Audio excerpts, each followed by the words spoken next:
Assalamualaikum warahmatullahi wabarakatuh. Berjumpa kembali dengan saya, Ridwan Iskandar.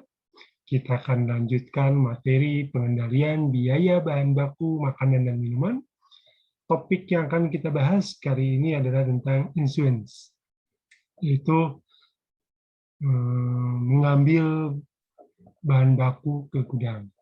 Proses pengambilan bahan baku ke gudang. Baik, saya akan coba share dulu materinya.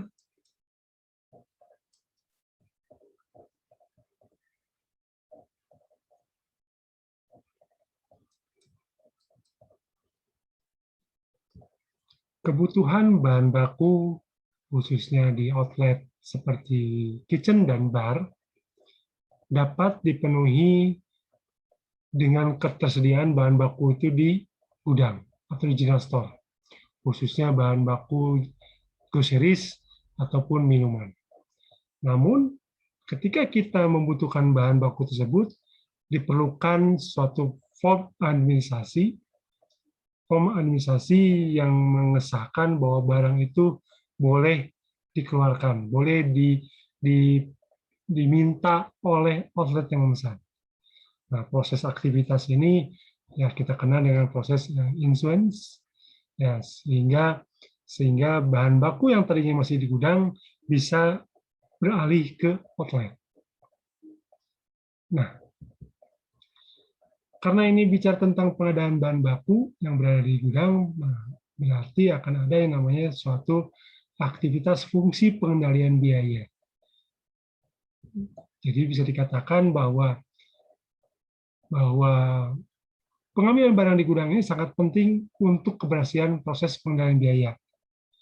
Kenapa? Karena yang tadinya masih aset hotel atau asetnya perusahaan, sekarang menjadi asetnya di outlet yang harus menjadi pertanggungjawaban outlet sehingga menjadikan barang tersebut menjadi sumber pendapatan karena akan diolah menjadi suatu produk dan dijual kepada konsumen. Ya, jadi bahan baku ini harus menjadi bahan baku yang dapat memberikan keuntungan. Kemudian ada beberapa hal yang perlu kita perhatikan atau beberapa prosedur yang harus kita awasi ketika terjadinya perpindahan bahan baku dari gudang ke outlet. Yang pertama, pastikan barang yang keluar dari gudang itu sesuai dengan catatan. Jadi ada proses administrasinya atau kita kenal dengan pencatatan store requisition. Jadi arus barang dari gudang ke area produksi itu harus berdasarkan store requisition. Jumlahnya tepat, barangnya pun tepat.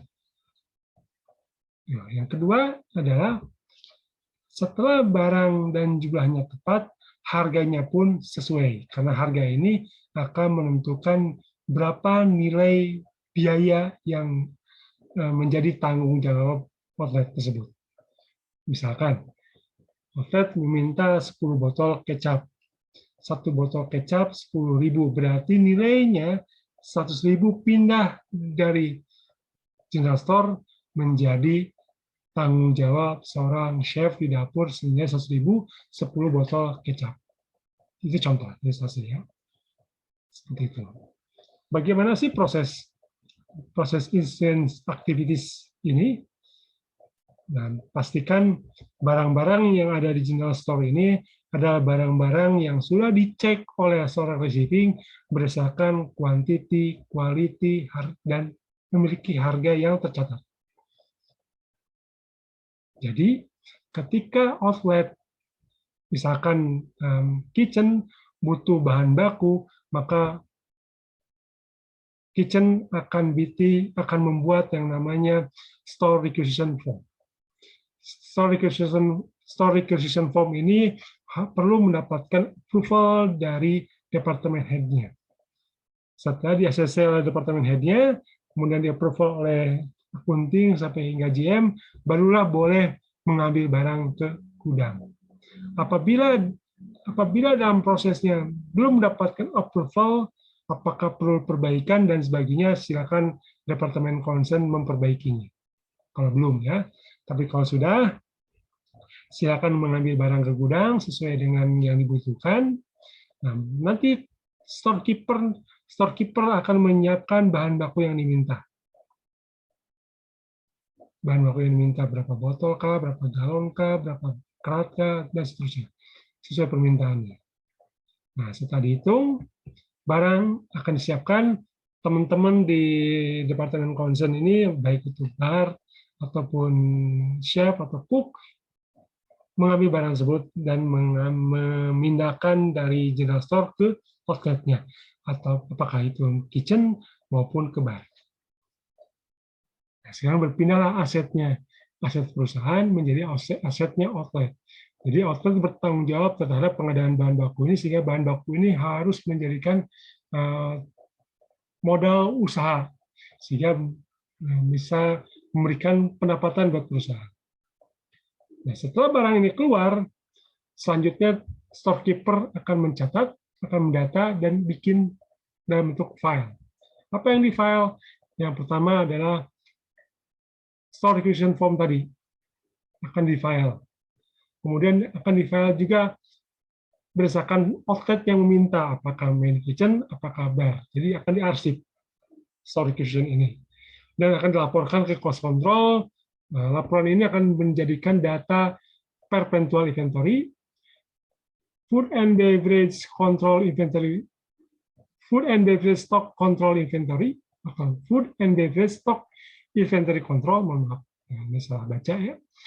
Food and beverage stock inventory control, jadi sudah ketahuan bahwa sekarang F&B penggunaan bahan bakunya sekian banyak dan sekian, kalau dirupiahkan sekian juta misalkan. Dan itu akan menjadikan data daily cost calculation, akan dijumlahkan today to date, today to date. Jadi akhirnya jadi berapakah akhir bulannya nanti, karena itu hanya per produknya atau per akhir bulan.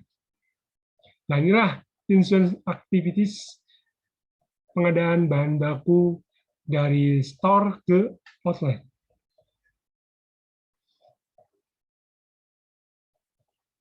Bagaimana contoh store requisition form-nya? Nah, ini contoh store requisition form-nya, tertulis nomor form-nya, di sini tertulis 00011, tanggalnya, requisition-nya diminta oleh siapa, apakah main kitchen atau bar, ada kode barangnya, di order berapa jumlah barangnya, unitnya apakah kilo, botol, galon, dan seterusnya, description-nya, item bahan bakunya.